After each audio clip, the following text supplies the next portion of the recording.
On vient de le voir, malgré la crise sanitaire, on peut avancer et certaines entreprises maintiennent d'ailleurs leurs projets. C'est le cas à Brapanon. Thermolacage Industrie Réunion vient de voir le jour en 2020, lancé par Jérémy Razabassia, déjà fondateur de l'entreprise Technique Métal Réunion, spécialisée dans la métallerie. Eh bien, cette deuxième entreprise lui permet de mieux maîtriser ses délais au bénéfice des clients et aussi de créer des emplois. Le tout nouveau bâtiment est sorti de terre l'an dernier. C'est la deuxième entreprise créée par Jérémy Razabassia, fondateur de Technique Métal Réunion, une société de fabrication d'ouvrages métalliques et bois qu'il a créée en 2012. Il n'avait alors que 22 ans.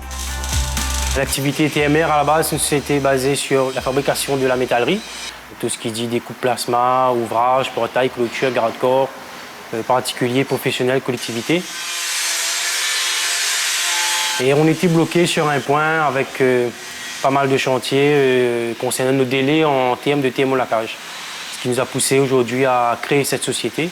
Donc aujourd'hui on est autonome, on fabrique, on galvanise s'il y a nécessité et on thermolaque. On a la maîtrise de notre fabrication et de notre thermolacage. L'arrivée de la crise sanitaire n'aura pas empêché le jeune entrepreneur de mener à bien son projet. Au contraire, en 2020, il met à profit la période de ralentissement économique pour construire avec ses propres équipes cette nouvelle usine. C'était la mauvaise période, comme on dit. On a pris plus de 6 mois de retard sur cette société. Mais on l'a fait quand même. En pleine crise Covid, on a monté un bâtiment, on a investi, on a commandé du matériel à l'extérieur. Tout est arrivé et on a débuté début septembre 2020. Cabine de poudrage, matériel technique et aménagement du bâtiment auront demandé un investissement d'environ 100 000 €, le tout sur fonds propres. Étant donné les circonstances et l'urgence de l'activité, on n'a pas eu moyen de souscrire aux aides, mais après peut-être éventuellement dans les prochains investissements. Et après, on a eu quand même des investissements dans les ressources humaines, dans le petit matériel et puis la structure. Et 5 nouveaux emplois ont été créés, portant ainsi l'effectif total des deux entités à 19 salariés. Déjà, nous, à la base, TMR, c'est une équipe de jeunes. On avait besoin d'expérience sur la peinture notamment, donc on a recruté un peintre.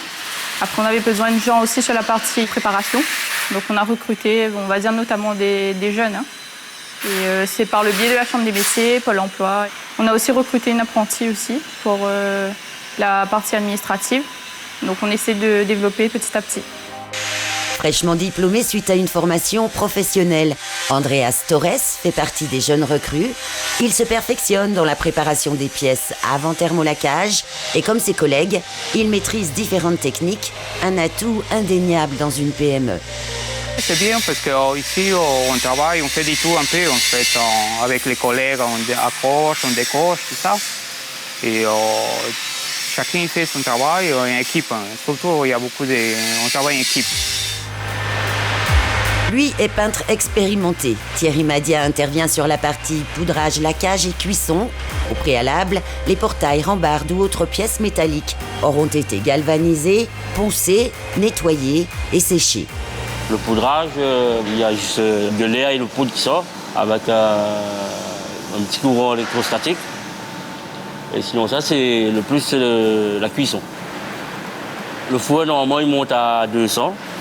Si le four est à 200, il est entre 10 minutes et 20 minutes, et ainsi de suite. Si à 180, c'est entre 15 minutes et 30 minutes. Donc ça varie selon la température du jour et selon la pièce aussi. Avant d'emballer soigneusement les pièces pour les entreposer en zone d'attente de livraison, l'ultime étape consiste à vérifier l'épaisseur du thermolacage pour éviter tout risque de corrosion.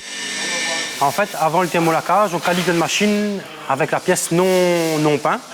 Après, une fois thermolaqué, on reprend l'épaisseur. Logiquement, un bon thermolacage est entre 65 voire 75 microns, grand maximum. Nous, tous nos ouvrages, on va sur cette barre, on reste tous nos ouvrages. On ne va pas choisir tel ouvrage, on va faire une épaisseur. Non, c'est tous les ouvrages, on passe la même épaisseur et voilà, pour avoir une bonne tenue, que ce soit intérieur ou extérieur. S'il y a un souci de thermolacage concernant l'épaisseur, on repasse notre pièce. Il y a un retravail, on recommence tout, il faut reponcer, repréparer la pièce et ensuite repasser au thermolacage.